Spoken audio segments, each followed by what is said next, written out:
Y'all know what it is. It's the Sweatlot experience. Yo, everybody welcome in, I want to thank you guys for tuning into the 5minusTwo podcast. I am your host, EB Sweatlot, and you guys are now tuning into the Off Hours, episode 6. I want to thank you guys for rocking with me today it's on a rainy Monday this morning. Not this morning, but this evening. So I want to thank you guys for tuning in and rocking with your boy EB Sweatlot. On this live, man, please forgive me if you can hear the rain. It's actually thundering where I'm at, so please forgive me. On this pop-up live, I wouldn't say pop-up live, but on this live, man, we're going to talk about JaronBootsEnnis. So this live is not going to be even short, but we are going to talk about JaronBootsEnnis. He just posted on his Instagram not too long ago that he will be back in the ring October 11th, 2025 to face Usima Lima. He is 14-1. This would be JaronBootsEnnis' 154 debut. I'm kind of excited. This is just almost, I think, just what they call a stay busy fight, or what a lot of people call a tune-up. Now, when he posted this, the internet is kind of, a lot of people are kind of, torn between the two. Some people are happy. Some people are like, man, it's messed up. I don't call fighters, bums or trash cans because they put their lives on the line. But a lot of people are not feeling it. But just speaking on myself, I'm a JaronBootsEnnis fan, so I'm kind of excited. And the reason, I'm going to tell you why. Because him and Virgil, this is per Eddie Hearn, so don't hold my feet to the fire. Per Eddie Hearn, Boots and Virgil have already signed for 2026. So as long as both fighters get through their fight, which I'm more worried about Virgil since it's reportedly that he's supposed to be fighting Keith Thurman, but once I'll find out for sure, I'll let you guys know. But once these both gentlemen get through their fight, then they're supposed to fight each other at the top of next year, 2026. Now, Usima Lima, he's 14-1. He is currently the IBO World Champion.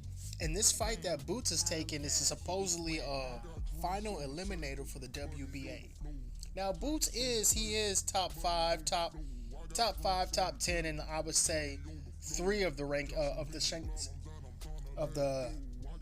sanctioning bodies. Excuse me. He's top. I think he's top 10. So I think in the WBC he's number 1. So he's number 1, and I think he's top 10 every other sanctioning body. So I'm kind of excited to see what Boots is going to be doing. Like I said, a lot of people are not excited for it.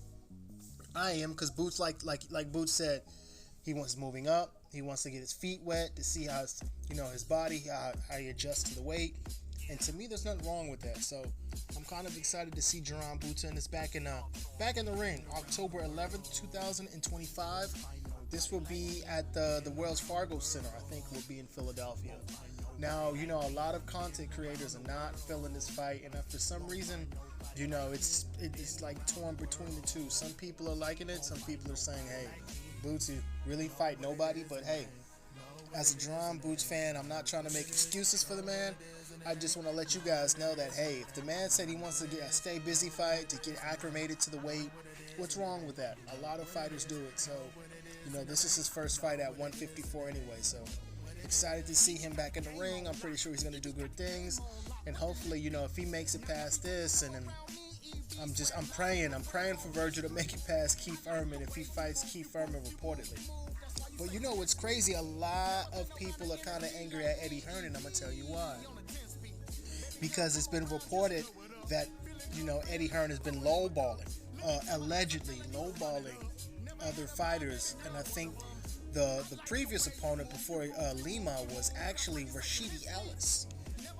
And I guess he said the 250K was a lowball offer, and I guess they kind of doubled it, reported allegedly to 500K, and he kind of turned it down.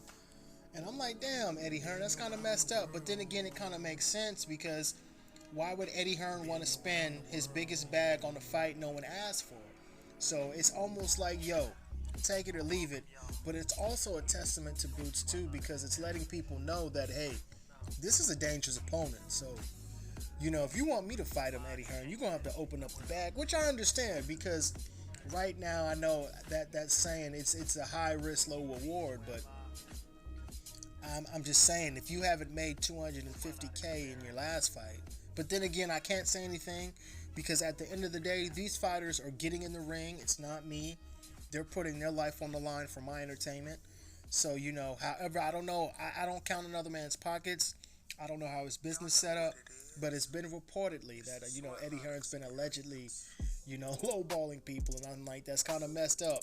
But then again, since Boots is top 10 in almost all the sanctioning bodies at 154, all he has to do is stay in his position because they're going to have to fight him. No ifs, ands, or buts. Because if he's number one in the WBC, and I think he's top 5, if not top 10 in the WBA, I don't think he's in the IBF. But between the WBC and the WBA, he's very ranked in that. The IBF, I don't think he's in the IBF. So that's one sanctioning body. So you got the WBC, the WBA, and then you got the IBF, really, and then of course he's the Lineal Ring Magazine belt, which confusing me. But man, this is the fight, man. This is the fight people have been wondering. This is JaronBootsEnnis' first fight at 154. So hopefully he gets, and I think he's gonna acclimate to the weight class and hopefully after this stay busy fight, we can start seeing Virgil Ortiz. And then, a lot of people like myself, we have to calm down because I don't know if most of the top champions at 154 are available. Because you got to think, if Bakram and Erison Lubin have been ordered to a purse bid, so they're actually ordered to fight. Then so he can't fight Bakram or Erison Lubin because they've actually went to purse bid, so that fight's going to purse bid. So that's 2 fighters off the list.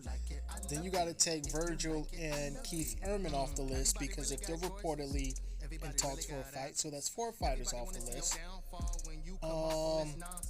I don't know what's going on with Sebastian. I don't know. And it's kind of crazy because Virgil's kind of in a hard and a rock place because he can activate his mandatory to fight, Sebastian Fundora.